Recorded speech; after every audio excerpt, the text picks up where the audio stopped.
गुरुचरित्र श्री 14वा अध्याय स्थानाचे प्रत्यक्ष दर्शन श्री गुरुदेव दत्त आंध्र प्रदेशातील निर्मल जिल्ह्यातील बसार हे गाव। मंडळी, आता सध्या मी अशा स्थानी उभा आहे जिथे श्री गुरुचरित्रातील 14वा अध्याय घडला। चला दाखवतो।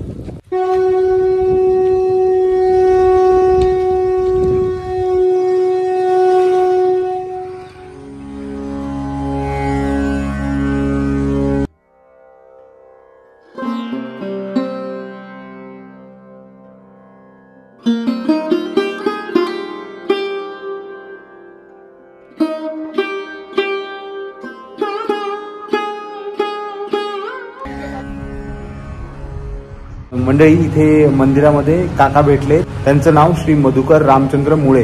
त्यांना या स्थानाबद्दल आपण माहिती विचारूयात, ते जास्त चांगलं सांगतील। So stay tune. नमस्कार काका, श्री गुरुदेव दत्त। मला या स्थानाबद्दल माहिती सांगा ना। हे गुरुचरित्रातल्या 14व्या अध्यायाचं स्वयंभू स्थान आहे। ही दत्तमूर्ती इथली स्वयंभू आहे।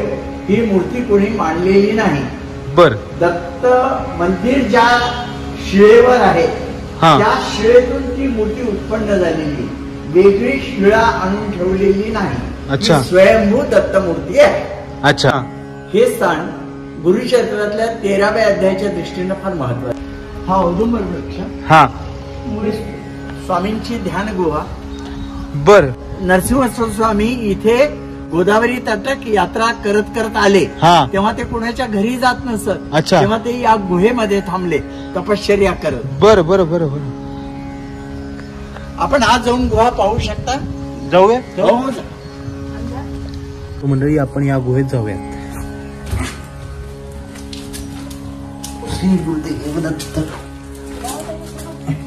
एक छोटूसा लाईट लावलेला आहे। छोटी गुफा आहे। आता इथे फरशी बसवली त्यांनी, पण त्या काही कशी असेल, कमाल आहे। हे वास्तव्य खरंच भाग्यवान आहे आपण।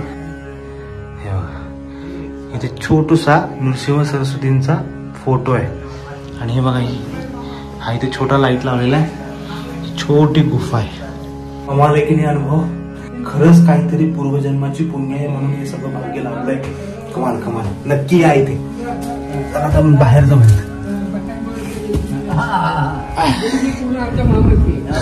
कमाल, खूप छान वाटतं। गुरुदेव दत्त। हे औदुंबर वृक्षाबद्दल सांगा एकदा, आपलं ते राहिलं बोलतो। औदुंबर वृक्ष अतिशय पुराणा आहे। अच्छा, आणि या औदुंबर वृक्षाचं महत्व असं आहे की दत्त ज्या ठिकाणी आहे त्या ठिकाणी औदुंबर आहे। क्या बात आहे। म्हणजे ती एक इंडिकेशन आहे की जिथे औदुंबर आहे तिथे दत्त आहे।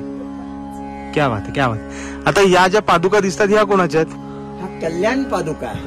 अच्छा, हंपी पीठाचे शंकराचार्य यांनी सर्व भक्तांसाठी त्यांना आशीर्वाद देण्यासाठी ह्या कल्याण पादुकाची स्थापना केली आहे। बर, त्यांनी असं म्हटलेलं आहे की अनंत माझे अपराध कोटी तरी अंगीकारी घालून पोटी, नसे अंतना पार ज्याच्या कृपेला, नमस्कार माझा कल्याण पादुकला। ह्या कल्याण पादुका हंपी पीठाच्या शंकराचार्यांनी स्थापित केलेल्या आहे। क्या बात आहे, वाह। त्यावेळेस ज्यावेळेस हा पादुका स्थापन झाल्या, इथे जी गर्दी आहे, गर्दी न भूतो न भविष्य, इतके लोक या ठिकाणी आले होते। आणि हे सगळं कार्य माझे सद्गुरू पूर्वाश्रमीचे शिवकथाकार विजयराव देशमुख नागपूरचे, बर, आज 82व्या वर्षात त्यांनी पदार्पण केलेलं आहे। क्या बात आहे। आणि आज त्यांना या बासर क्षेत्रीच धर्म भास्कर नावाची ही पदवी मिळाली आणि संकेश्वर पीठाने ती पदवी दिली आणि मोहन भागवतांच्या हस्ते ती प्रदान झाली। क्या बात आहे, क्या बात आहे। गुरुदेव दत्त।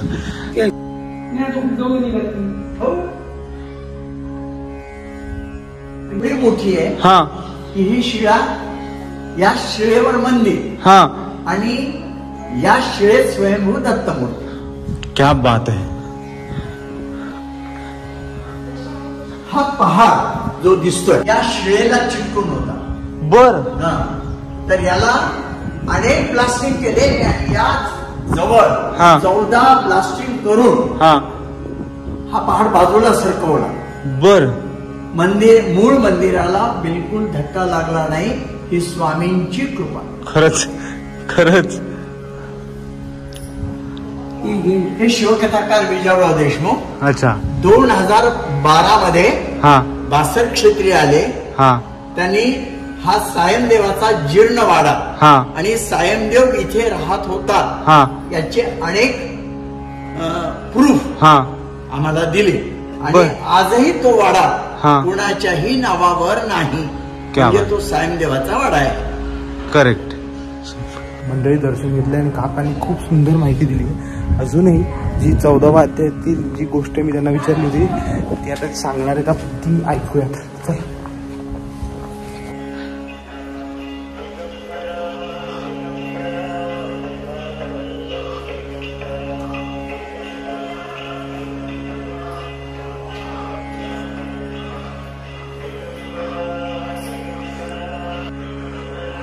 हा काका सांगा. गुरुचरित्रातल्या 14व्या अध्यायाचं स्थान नरसिंह सरस्वती आम्ही इथे आहे.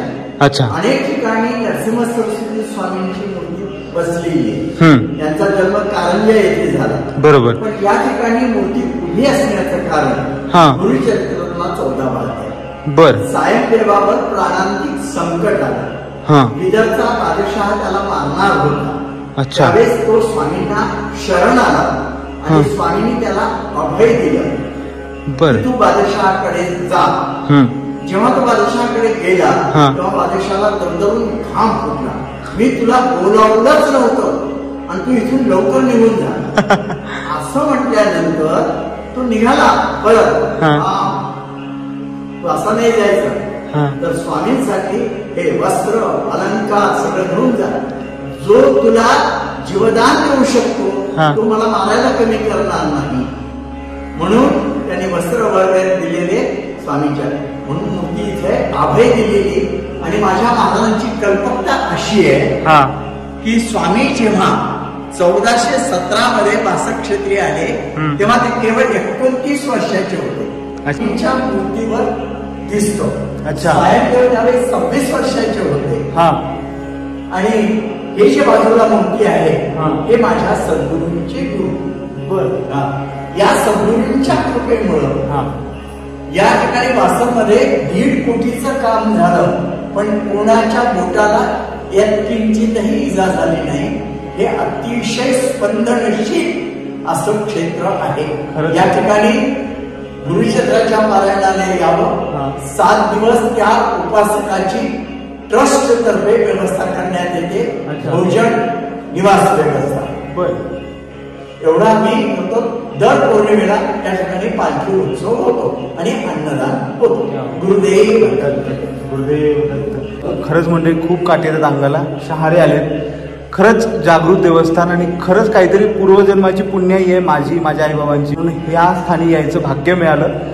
तुम्ही सुद्धा या सगळ्यांनी हे सगळं सरस्वती मातेचं दर्शन घ्याच, पण हे ठिकाणं सुद्धा बघा, अनुभवा. अनुभव हीच प्रचिती आहे. सो श्री गुरुदेव दत्त. पवन दुष्टपणेसा ब्राह्मणा ते पाहता कैसा ज्वालारूप होता झाला. सायमदेवाला पाहिलं की त्याचं मस्त फडकलं. ज्याचे हृदय गुरुस्मरण भय कैसे का दारुण काळ मृत्यू बाधी जाणं अपमृत्यू काय करी. कोणी काही करू. हृदय ज्वाळा आवडणे त्यासी जागृत होणं पर्यसी प्राणांतिक वेदेसी कष्ट तसे तये. स्वामीने प्रत्यक्ष शस्त्र हातात उचललं आणि त्याला समज दिली. असं हा प्रसंग आहे. स्मरण आले त्यावेळी धावत आला ब्राह्मणाजवळी. लोळत असे चरण कमे म्हणे स्वामी तुमची माझा. अक्षरशः बादशाह सायमदेवाच्या चरणी लीन झाला. तो त्याच्या पाया पडला आणि इथून पुढे ते परळी वैजनाथकडे गेले. नरसिंह सरस्वती स्वामी गाणगापूरला गेले आणि सायमदेव त्यांच्या जन्मस्थळी म्हणजे कणगेरीला गेले. अच्छा. श्री गुरुदेव दत्त. गुरुदेव गुरुदेव दत्त. मंडळी खूप छान माहिती मिळाली आणि खरंच भाग्य आहे की इथे यायला मिळालं. आता हा ब्लॉग मी एंड करतोय कारण की आता वाजले संध्याकाळचे 5:30 आणि आता आम्हाला जायला 7 तास लागणार आहेत घरी. सो आमचे जे ड्रायव्हर दादा आहेत ते म्हणतात आता लवकर निघा. मला 3 ठिकाणी जायचं होतं, त्यापैकी एक म्हणजे वेदवती शिळा, दुसरी गोदावरी नदी आणि तिसरं ठिकाण म्हणजे व्यास मुनींची गुफा. पण हे 3 गोष्टी मला करता येणार नाही. पण ही जी माहिती मिळाली आपल्याला या ठिकाणाबद्दल दत्तगुरूंच्या, ही कमाल होती. सो आतापर्यंतचा ब्लॉग तुम्ही बघितला असेल तर प्लीज लाईक करा, शेअर करा, कमेंट करून सांगा कसा वाटला ते. आणि चॅनलला सबस्क्राईब केलं नसेल तर डू सबस्क्राईब. अवधूत चिंतन श्री गुरुदेव दत्त. भेटूयात पुढच्या ब्लॉग मध्ये.